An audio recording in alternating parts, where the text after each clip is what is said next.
Somos vozes, somos domésticas, médicas, gestoras, empreendedoras, malabaristas. Somos mulheres, somos meninas, somos vozes femininas. Somos vozes femininas. Podcast Vozes Femininas.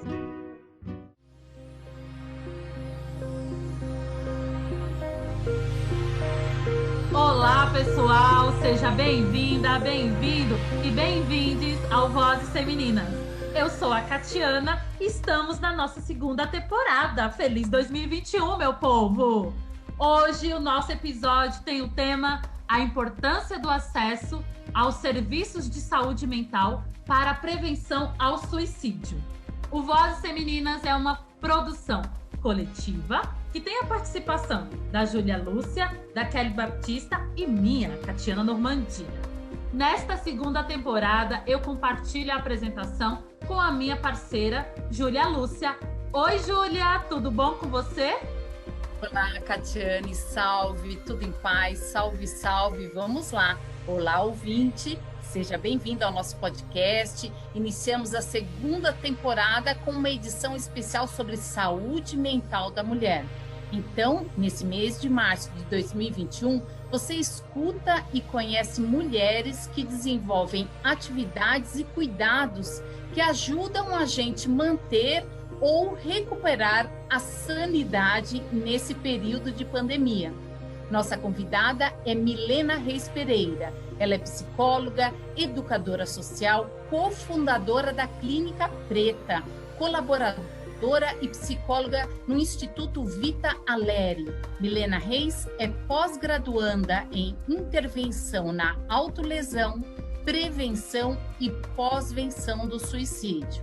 Milena, seja bem-vinda ao Vozes Femininas. Oi, meninas! Tudo bem? Como é que vocês estão? Olá para todos que estão me ouvindo aí. Que honra fazer parte dessa celebração. Que bacana esse podcast. A gente já está na segunda edição, né? E que bacana, que trabalho maravilhoso vocês têm feito. Ai, que bom. Muito obrigada. Obrigada, Vit. Obrigada por somar aqui com a gente. Bem-vinda, viu? Milena, vou chamar de Mi para as íntimas, né? Eu te conheci através do meu mano Diego, que vocês são sócios, né, da Clínica Preta.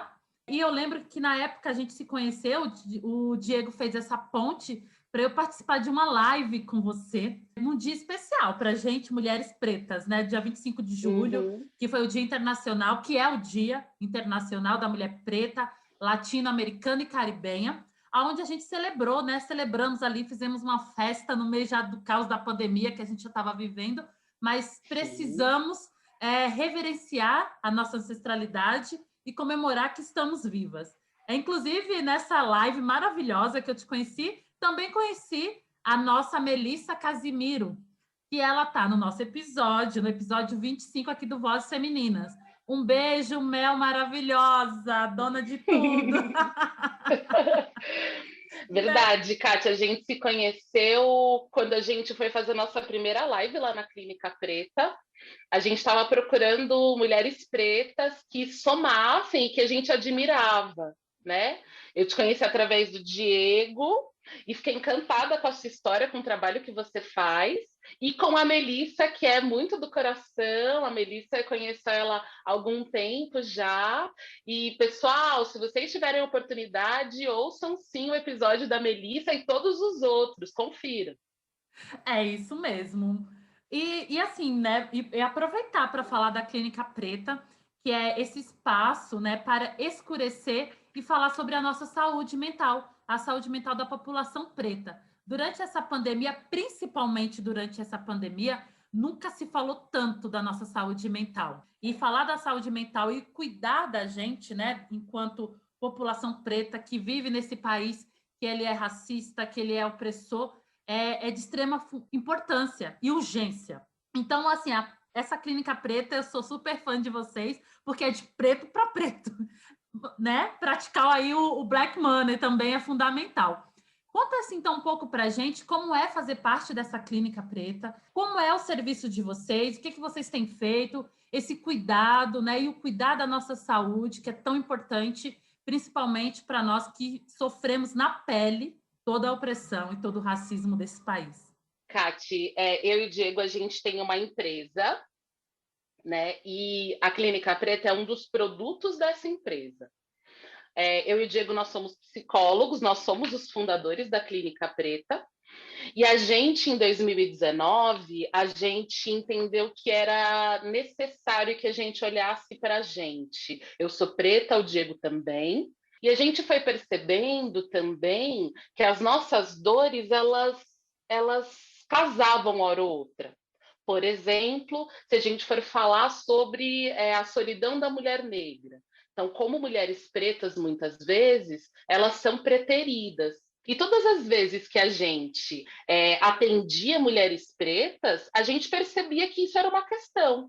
E aí a gente foi conversando e começando a entender, e bebendo na fonte de teóricos como a Neuza Santos Souza, que escreve Tornar-se Negro, Frantz Fanon e tantos outros, a gente foi percebendo que a gente tem peculiaridades, e essas peculiaridades, elas são causadas pelo racismo.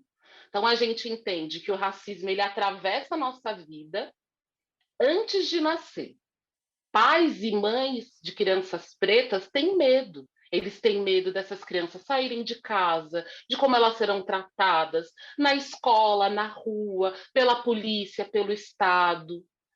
Então, a gente foi percebendo que essa população, ela tem suas questões específicas. E a gente começou a pensar na Clínica Preta. A Clínica Preta saiu do papel em 2019 e a gente começou a fazer esse trabalho. Hoje, nós somos 3 psicólogos no corpo clínico e a gente atende hoje de maneira online por conta da pandemia, mas a gente atende e a gente proporciona saúde mental para a população preta. E não só para os clientes, mas para os psicólogos também. O nome da nossa nova psicóloga é Samara e ela veio para somar muito nesse sentido. Sim, tem uma coisa, Mi, que eu percebi, já escutei de várias outras pessoas pretas, né, que faziam terapia com profissionais brancos, que algumas vezes, né, qualquer outro profissional que não é preto tem uma certa resistência ou dificuldade, que eu posso dizer, de entender as nossas dores. Então, quando você está falando assim, por exemplo, eu faço terapia, né, eu, Catiana, e a minha terapeuta é preta.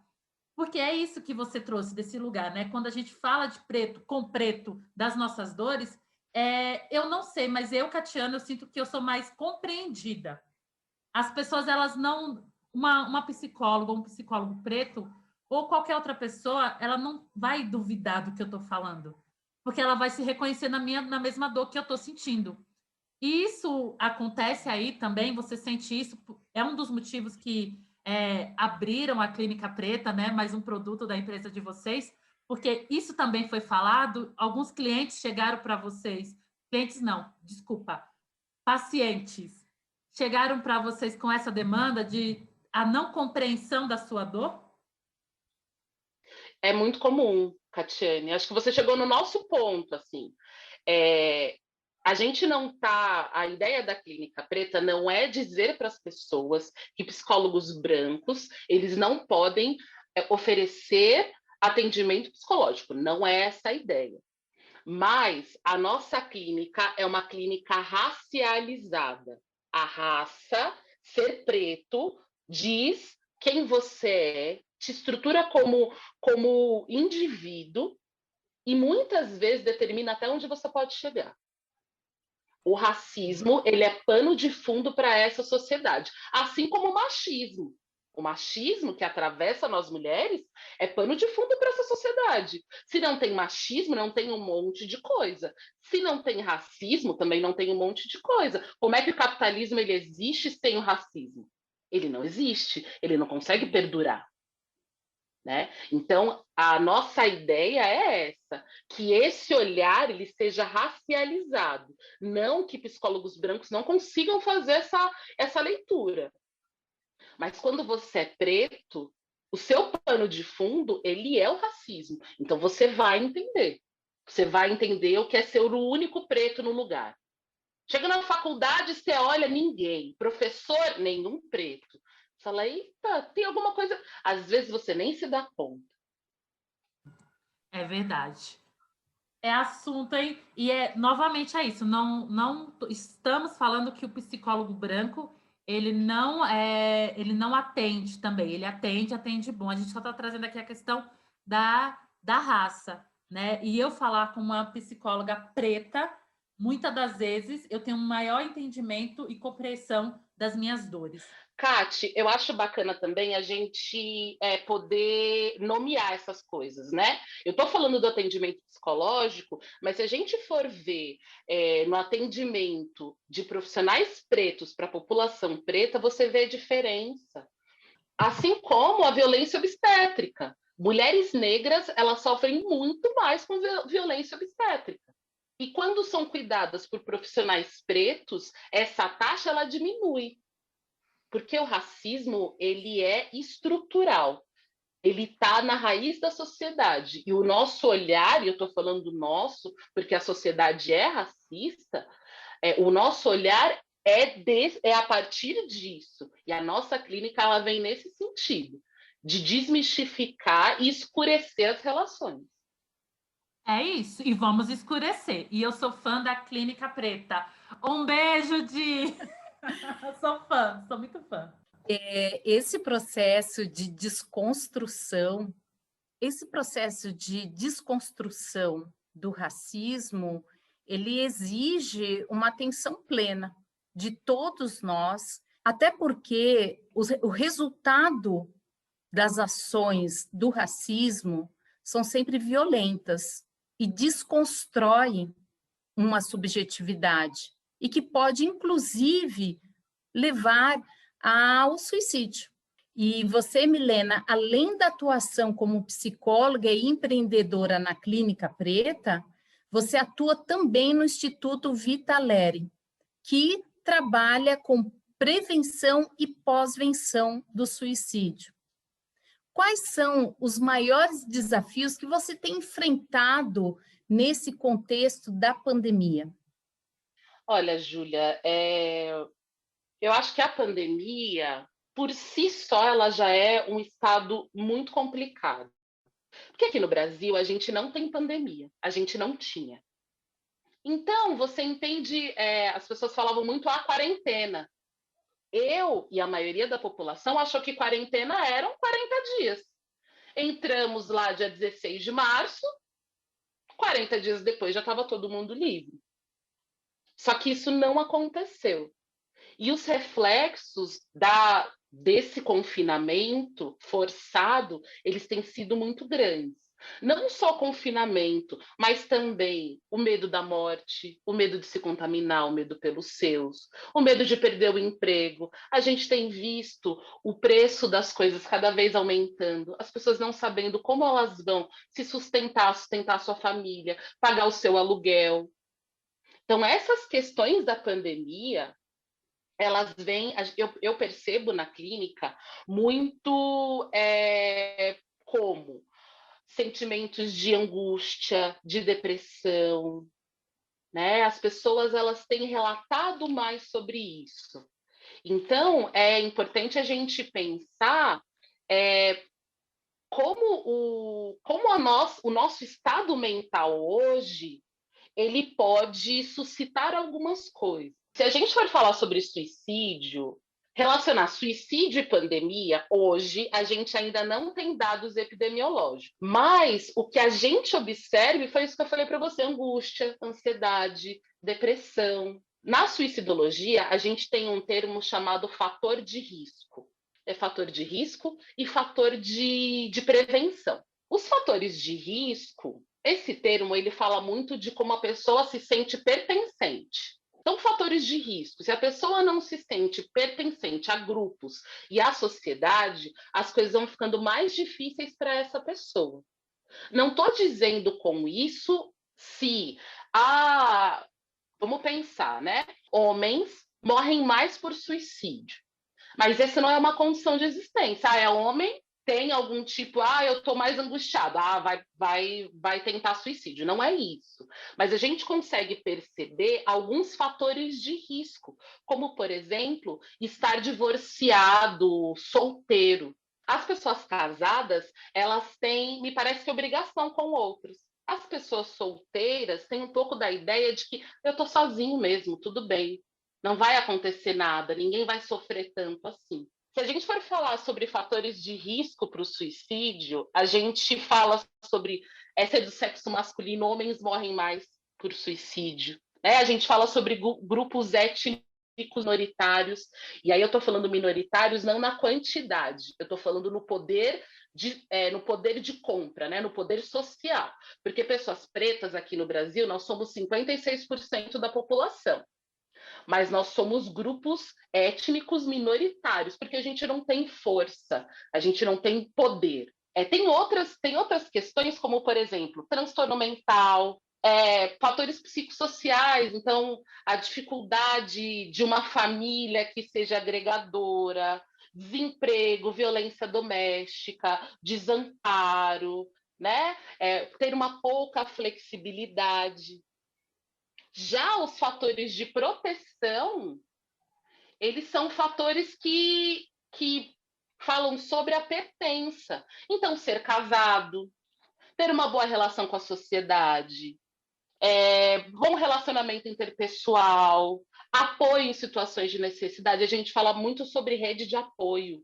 O que é uma rede de apoio? Eu posso morar sozinha, mas se eu tenho uma rede de apoio bacana, as coisas ficam mais fáceis para mim. Rede de apoio pode ser um vizinho, pode ser no grupo de amigos, pode ser em qualquer lugar. E quando a gente fala, esse tem sido o meu tema de estudo, né? O meu tema do TCC, da pós-graduação, é o racismo como fator de risco para o suicídio, porque se você tem uma experiência tão danosa e tão violenta com a sociedade, se você não tem o sentimento de pertencer, é um fator de risco para o suicídio. Milena, dentro dessa perspectiva de entender o racismo como um fator de risco e ampliando isso para a condição da mulher que faz parte do grupo minoritário, gostaria que você falasse um pouco sobre as dores mentais da mulher hoje dentro desse contexto social e pandêmico.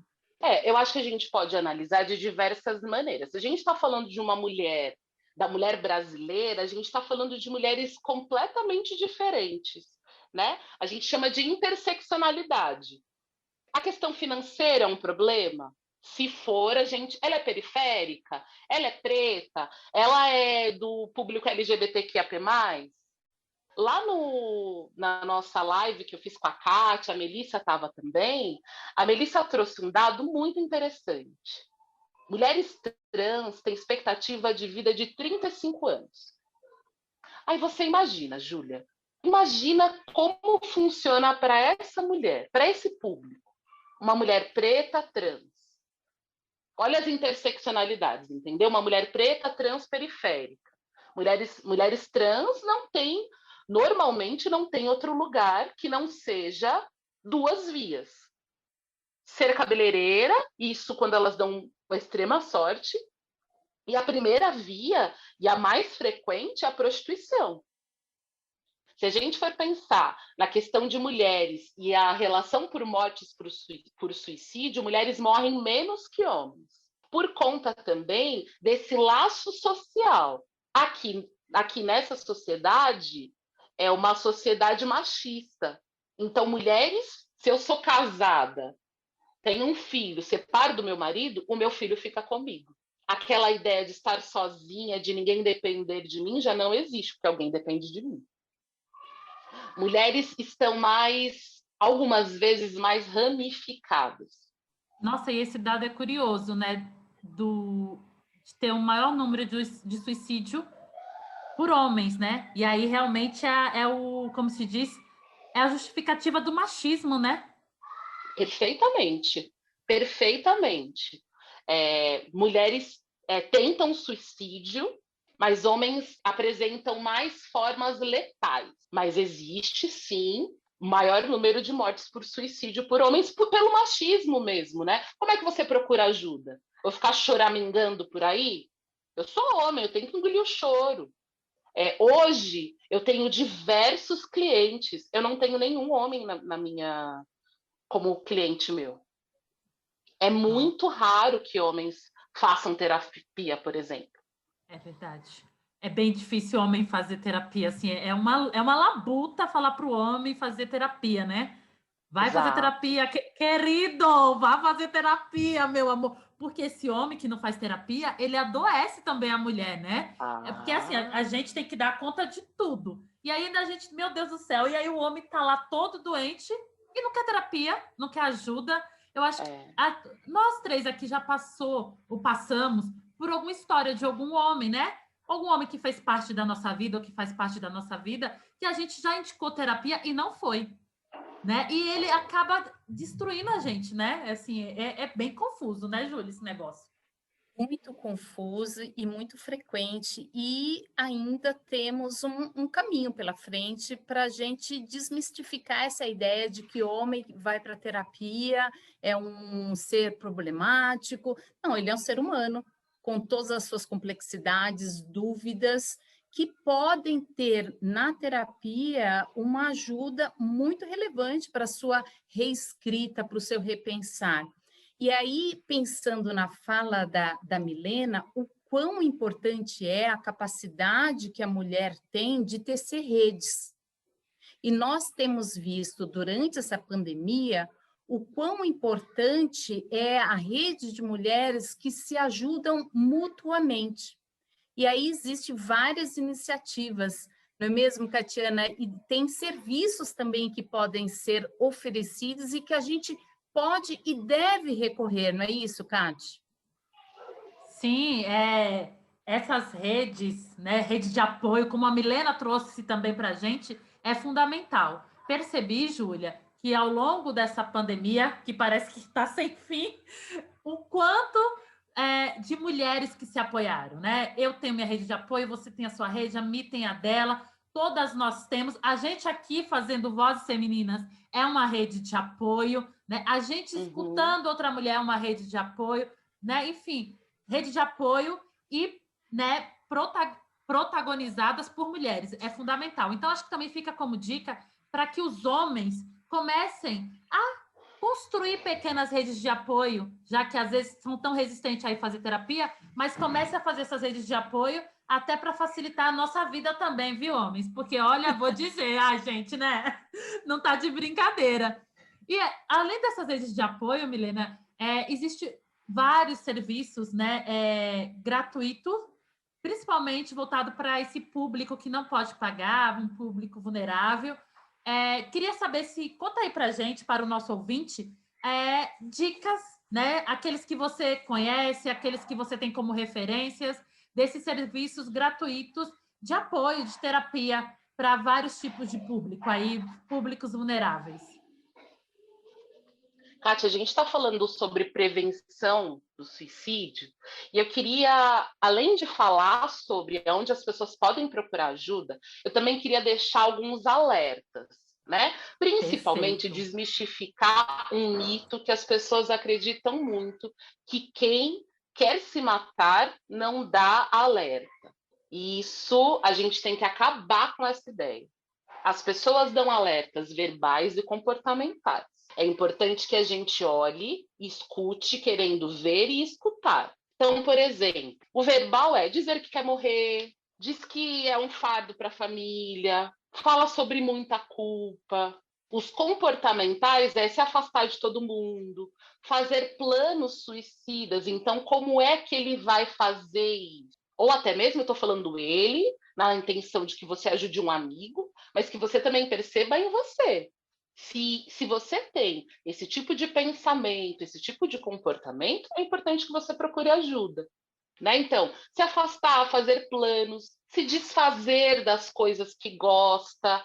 Então eu tenho um bichinho de pelúcia, eu vou dar para a Cate.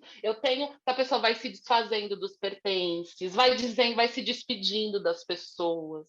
Então, quanto é importante a gente perceber e olhar. Mais uma coisa que é importante, a gente está falando sobre terapia, é a gente desmistificar de quem usa, de quem se utiliza desse serviço é louco. Ah, eu não vou na terapia porque eu não sou louco, eu não preciso, eu não sou louco. A terapia não é lugar de gente louca. A terapia é lugar de gente que quer se conhecer, que entende, que precisa olhar para si, né? Se preservar. Porque imagina, se a gente não preserva e não cuida da nossa saúde mental, não tem como. Não tem como a gente viver. Alguns serviços, para mim, são referência em saúde mental gratuito. É o SUS. Por mais que a gente diga qualquer coisa do SUS, ele é muito eficiente, sim. Então é importante que você, se sentir alguma coisa, é importante que você vá sim ao posto, que você converse com a gente de saúde. Tem pronto-socorro. Vamos pensar que uma pessoa teve uma crise de ansiedade. Tem o pronto-socorro, tem o posto, que agora é o BS, tem AMA. É importante que você procure ajuda. A gente tem um serviço especializado chamado CAPS, Centro de Atenção Psicossocial. No seu bairro deve ter. Então, eu sou aqui de São Paulo, Zona Sul. Aqui na Zona Sul, a gente tem diversos CAPS. A gente tem CAPS adulto, infantil, álcool e drogas, a gente tem diversos CAPS. A gente tem CAPS na Bahia, a gente tem CAPS no Amazonas. Então, se você precisar de ajuda, pesquisa aí o CAPS da sua região, o CAPS mais perto. Joga no Google, procura, pesquisa. Se você tiver a possibilidade se você tem a possibilidade de um plano de saúde, é importante que você recorra. Pegue a guia, vá ao psicólogo. Se for decisão de vocês dois, recorra ao psiquiatra, ao TO, à fono. Mas eu sei que essa não é a realidade de todo mundo. A gente não pode colocar isso como opção. No Instituto Vitaleri, a gente fez uma iniciativa com o Google de listar alguns serviços de maneira gratuita que possam te ajudar. O nome da iniciativa é Mapa da Saúde Mental. Você vai lá no Google e digita Mapa da Saúde Mental. Vai aparecer, se você clica, vai aparecer. A gente explica quando que você deve procurar, que rede você deve procurar e, principalmente, tem listado todos os serviços pelo Brasil. Todos os serviços não, mas a maioria dos serviços pelo Brasil. A gente estava conversando antes que tem diversas instituições que fazem esse serviço. Tem as clínicas escola, que a gente conversou bastante. Tem ONGs direcionadas a alguns públicos específicos. Então, lá, as pessoas podem fazer o acesso a esses serviços e podem procurar ajuda. Gente, procurem ajuda, é fundamental. Isso que você trouxe, eu fiquei aqui imaginando, né? Principalmente nessa pandemia. Quem não teve uma crise de ansiedade, né? Quem não teve um momento de tristeza, de insegurança, né? Algum sentimento que às vezes te colocou para baixo, né? Como diz, né? Alguém estava comentando comigo assim, quem não sentiu... foi a minha cardiologista, inclusive. Ela falou, Catiana, quem não está ansioso nessa pandemia não está na pandemia, não é? E porque é verdade, quem é que não está ansioso? É quem não está vivendo a pandemia, né? Está achando que está num outro mundo, está aleatório, mas está todo mundo ansioso, está todo mundo angustiado de alguma forma. Algumas pessoas, elas expressam essa ansiedade, né? Essa agonia, essa tristeza, essa angústia. Outras preferem esconder, outras fingem que não acontece. Enfim, mas o importante é você se conhecer. E a terapia ajuda né, para você ter essa descoberta. Obrigada por compartilhar todos esses serviços aí. Pessoal, fiquem tranquilos e tranquilas, que vamos deixar na legenda as dicas da Milena. E aí todo mundo vai lá, acessa, vamos deixar o link, vamos deixar tudo bonitinho para que você também possa acessar. Isso é fundamental, viu? Muito bom mesmo. Eu não conhecia, vou pesquisar, inclusive. Que bacana. É muito importante também que, se você, por exemplo, não se encaixa numa situação como as descritas pela Milena, muitas vezes você tem alguém próximo que está nessas condições e que, às vezes, essa pessoa não consegue nem ligar o computador ou o celular e fazer uma pesquisa para fazer essa busca que a Milena indicou. E aí é que entra o próximo. Pesquise, se importe com a vida do outro, que está se distanciando, que está se desfazendo dos seus pertences, que está desolado com a vida. Se importe com ele, busque ajuda, quiçá acompanhe ele dentro desse processo. Certamente isso vai fazer bem a ele e também a você. E aí, pensando no autocuidado, Milena, eu queria saber como é que você se cuida, né? Já que você está em ambientes, clínicas, com tantas narrativas de dificuldades, algumas mais leves, outras mais acentuadas. Como a Milena cuida da saúde mental? Quais são as dicas que você pode deixar aqui para o nosso ouvinte do Vozes Femininas, para que ele possa desenvolver internamente ferramentas para poder manter aí o controle emocional? Sabe, Júlia, a Kátia estava falando sobre crise de ansiedade, né? Quem não teve. Eu concordo com ela. Quem não teve um momento de desespero nessa pandemia? Tem sido muito complicado essa vida de confinamento, essa vida nesse desgoverno que a gente vive. Então, que a gente já poderia, por exemplo, ter muitas vacinas, muitas pessoas vacinadas, e por inabilidade do governo a gente não tem. Né? Por falta de investimento na saúde, por exemplo, então tem gente em Manaus morrendo sem oxigênio, né? Então, como é que a gente lida? É muito difícil, tem sido muito difícil. O que eu tenho feito é terapia. Então, aquela história de casa de ferreiro, espeta de pau, aqui não acontece. Faço terapia também. Faço terapia porque tenho minhas questões. Uma das coisas que eu falo bastante quando a gente fala de saúde mental na pandemia e como a gente pode cuidar da nossa saúde é cuidar do global. É importante que a gente tenha limite e equilíbrio. Por que eu estou falando isso? Muitas pessoas estão trabalhando em home office. O sonho de todo mundo. Ai, que delícia trabalhar na minha casa, mas a realidade ela não reflete dessa forma. A pessoa trabalha normalmente das 8 às 6. Começa a trabalhar às 8, para meio-dia. Parou meio-dia, ela não está na rua para comer na rua, ou porque levou marmita. Ela precisa preparar o almoço. Então, ela passa 1 hora preparando o almoço e volta a trabalhar com o prato na mão, comendo. Aí come. Chega às 6 horas da tarde, a pessoa não terminou todo o trabalho, porque os gestores eles estão querendo que você produza cada vez mais. Está em casa mesmo. Aí a pessoa começou a trabalhar às 8, almoçou ali mais ou menos, chegou às 6 horas da tarde, a pessoa não parou de trabalhar. Ela para de trabalhar 8, 9, então são 13 horas de trabalho. A pessoa, quando desliga, ela só quer dormir. Ela não tem tempo para jantar, ela não tem tempo para ficar com a família. Lembra que eu falei do sentimento de pertença, que todo mundo precisa ter o sentimento? Então, como é que você trabalha o dia todo? Como é que você fica com os seus filhos, com os seus colegas, com os seus vizinhos, com quem você gosta? Né? Como é que você cultiva esses laços? Não tem como cultivar. Então, é importante limite e equilíbrio. Eu sei que isso não pode ser para todo mundo. Às vezes, parou o seu trabalho às 6 da tarde, só que o seu gestor continua te cobrando.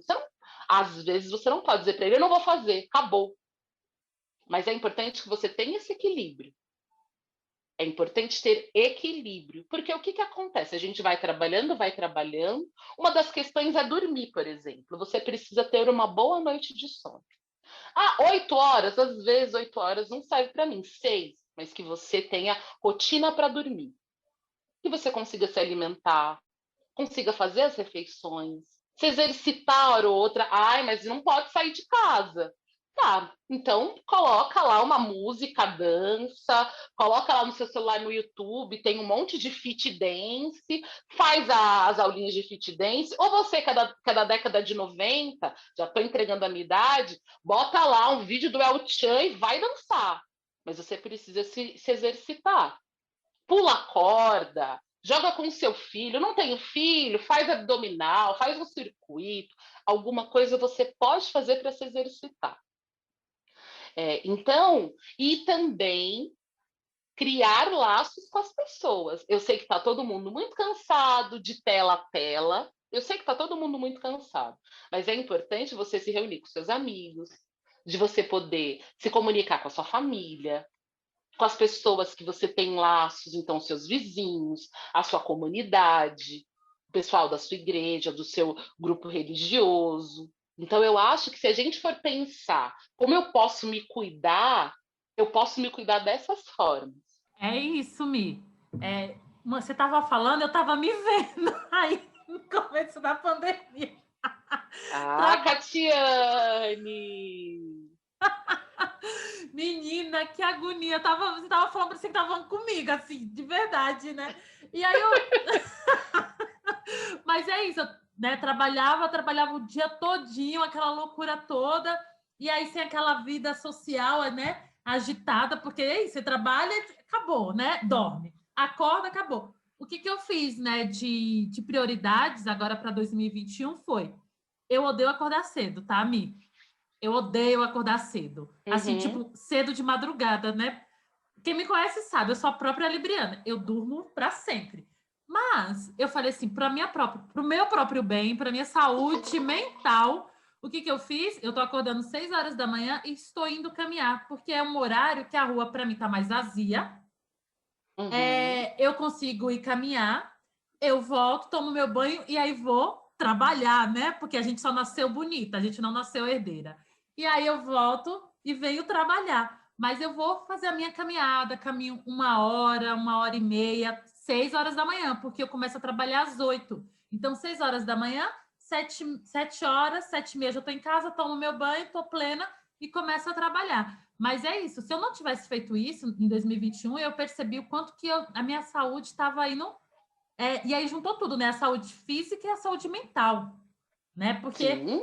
E aí a saúde mental, tudo isso que você está trazendo aí, gente do céu, é muito. É a questão do pertencimento, é a questão de um monte de coisa, você vai entrando numa bolha, né? Numa agonia. E se você não tem essa rede de apoio, se você não tem com quem falar, se você não faz terapia, para você cometer uma loucura, né? Um suicídio, você entrar numa depressão, é um passo, gente. É um passo, porque infelizmente é isso. Então, a gente precisa se observar mesmo, né? Aonde Sim. eu estou indo? Qual é o caminho que eu estou fazendo? Então, respira, e comecei a fazer esse exercício de respiração. Então, para mim, tem me ajudado muito em 2021. Já que a pandemia, sabe lá Deus, porque esse desgoverno do jeito que está, a gente não sabe quando que vai voltar, ou, né, que vai ter vacina para todos. Mas, enfim, estou fazendo isso também. E para mim tem me ajudado muito. E que bom, viu, Mi? Que você também está se cuidando, bonita, porque eu quero te ver em muitas lives. A gente precisa se cuidar, Cati. Eu acho que no início da pandemia, todo mundo estava trabalhando como se não houvesse amanhã. Né? E a gente precisa se olhar. Apesar de que o suicídio ele não é um fenômeno de um único fator.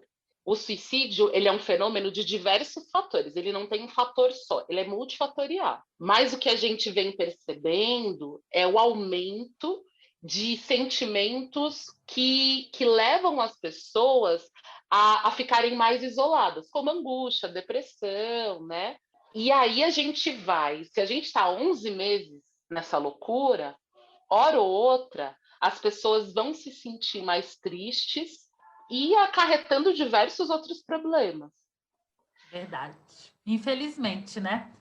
Infelizmente. Olha, Milena, eu amei primeiro te conhecer mais, conhecer um pouco mais do trabalho que você vem realizando aí com diversas frentes. Amei conhecer essa Milena que cuida, né, dessa saúde do outro, dessa saúde mental do outro, desse cuidado, né, dessa prevenção ao suicídio, porque o suicídio é uma coisa, é muito dolorido mesmo, porque quando a pessoa ela desiste de viver, é uma dor que não tem mais, né? Eu não sou da área, mas eu imagino que é uma dor tão forte, porque deixar de viver, não querer mais viver, deve ser muito triste. E só ela sabe a dor que ela passa, né? Você que trabalha mais com isso, você sabe mais do que eu. Então, para a gente chegar nesse lugar é muito dolorido, a pessoa está sofrendo muito. Então, eu amei te conhecer, muito, muito obrigada de estar aqui no Vozes Femininas, nessa rede de apoio que somos. Conte conosco para tudo que você precisar, né? Enfim, estou bem feliz com a sua presença, com a sua participação, estreando a nossa segunda temporada nesse mês de março, que é um mês especial, né, da mulher e tudo mais. Enfim, muito obrigada. Estou super feliz, né, Júlia? Você também? Sim, não poderia ser diferente, né, Catiana? Equilíbrio e limite são as palavras que a Milena Reis deixa aqui para nós, para você que está nos escutando, pensarmos e buscarmos para que a gente possa manter a nossa sanidade mental nesses tempos tão bicudos, de tanta transformação e tantas exigências. Então, eu super agradeço também, Milena, espero em breve encontrá-la para que a gente possa estender esse bate-papo, essa terapia coletiva. Então, muito, muito obrigada. Ai, meninas, eu fico muito feliz, eu fico muito lisonjeada com o convite, eu adorei participar, eu gosto muito do trabalho de vocês, fiquei muito contente em poder vir falar no Vozes Femininas para mulheres, né? Que a gente, sim, tem essa rede de apoio, a gente precisa se apoiar sempre. Pode ser mulher, pode ser homem, a gente, como sociedade, precisa se apoiar, principalmente nesse momento de tanta incerteza e tanta dificuldade. Eu agradeço muito, agradeço todo mundo aí que está escutando a gente, agradeço as meninas, ai, que felicidade de trabalhar com vocês, espero ver vocês em outros momentos, e muito obrigada, viu? Até logo! O podcast é nosso, Milena. Seja sempre bem-vinda. A casa é sua, a casa é nossa. Muito obrigada. Até breve, vacinadas.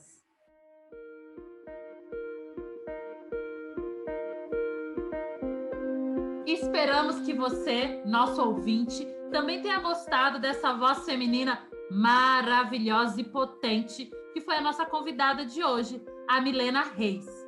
E te convidamos a assinar o nosso podcast, a compartilhar com as amigas, com os amigos e com os amigos. Pessoal, toda segunda-feira há um episódio novinho do Vozes Femininas, sempre com uma mulher incrível compartilhando a sua narrativa e os seus projetos.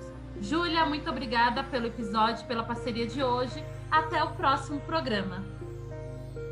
Até o próximo podcast de Vozes Femininas.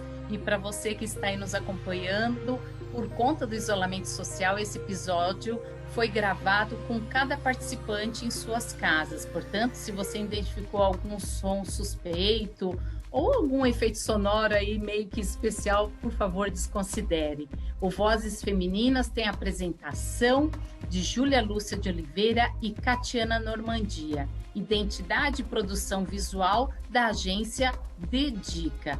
Produção de roteiro, conteúdo para mídias sociais de Kelly Baptista e Catiana Normandia. Edição e mixagem de Júlia Lúcia. Até o próximo Vozes Femininas.